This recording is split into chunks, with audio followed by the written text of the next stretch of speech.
Iniwan ni Don Juan si Doña Maria sa isang ngayon. Nang sa'y dumating sa Verbania, ay mainit na sinanggap ng lahat.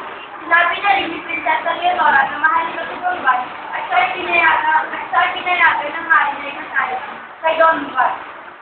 Ang aming nalat ay ang Kabanata 22, ang pag-iwan si Don Juan sa kanyang ama. Tatlong araw na ang lumipas at di pa rin lumabalik si Don Juan. Sa tulong ng kasunod taglay, nabatid si Doña Maria at si Don Juan ay nakalimot sa kanya. Kaya, nakuha ang isaktan. Sa tulong ng aking singking, ako ay magpapanggap bilang ikalasin. Ako ay nalulot sa kasal ni Don Juan upang ipaalala sa kanya ang pangako kanyang hinihil. Pagdating sa kamalian, agad napansin ng lahat ang ganda ng Emperor.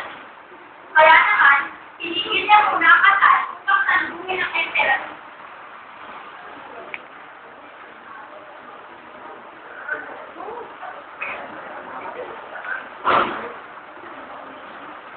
Sa palabas ang handog ng Emperor sa mga kakasal. Sa plato may mag-asawang siya ang hiniling niya sa kanyang nang sumugtog ang musika ay sayaw ang dalawa at nang ito'y tumigil, nagdula ang itinangkal. Sa pamamagitan ng dula, ipinaalala ni Doña Maria kay Don Juan ang pangako niya. Lalabas si Doña Maria. Wala ko naalala. Pinagpatuloy ng kita ang kanyang kwento upang magsalong pangalala ni Don Juan si Doña Maria. O Don Juan, ako ang laging kumagsama sa lahat ng sila. Hindi ba sila sila? Upang mapawi ang kalungkutang dulot ng palabas, muna'y pinatugtog ang musiko, kaya naman ang inang musiko at yung mga manonood ay uminda.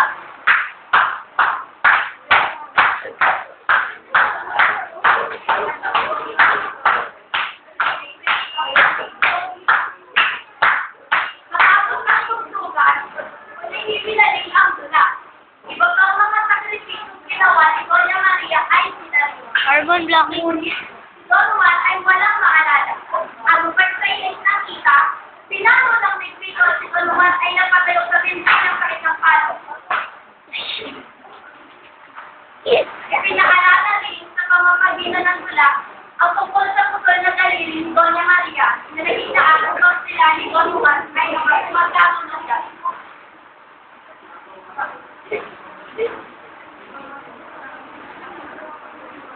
Muling ipinatugtog ang musiko. Sa loob ng kalahating oras, ay nagsayawan ang mga tao.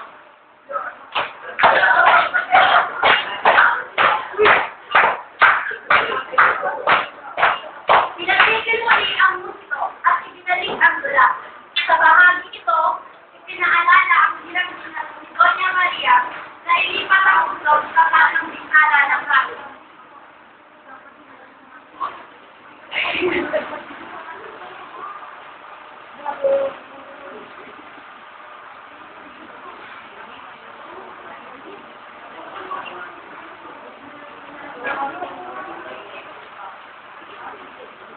Upang mabawi ang kainipal, musiko'y muling tumugtog. Ang ay nagsayaw.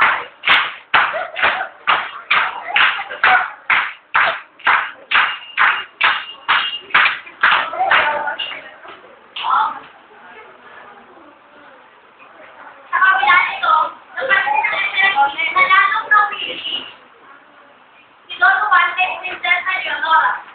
Dahil sa hindi si Doña Maria, muli iniyukong nito na ituloy ang palabas. Tuloy ang palabas. Sinuloy ng kita ang pagpapaalala kay Don Juan ng mga ginawa ni Doña Maria para sa kanya. Kabilang dito ang muntik ikapanghamak ni Doña Maria dahil sa pagkakalap ng hindi ng ama.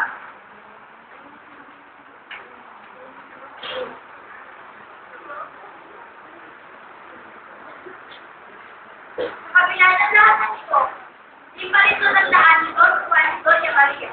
Kaya naman, pagalit niyang pinakataan ang dula. Lamang ako'y hilimot mo. Ngayon, ika'y maumpa.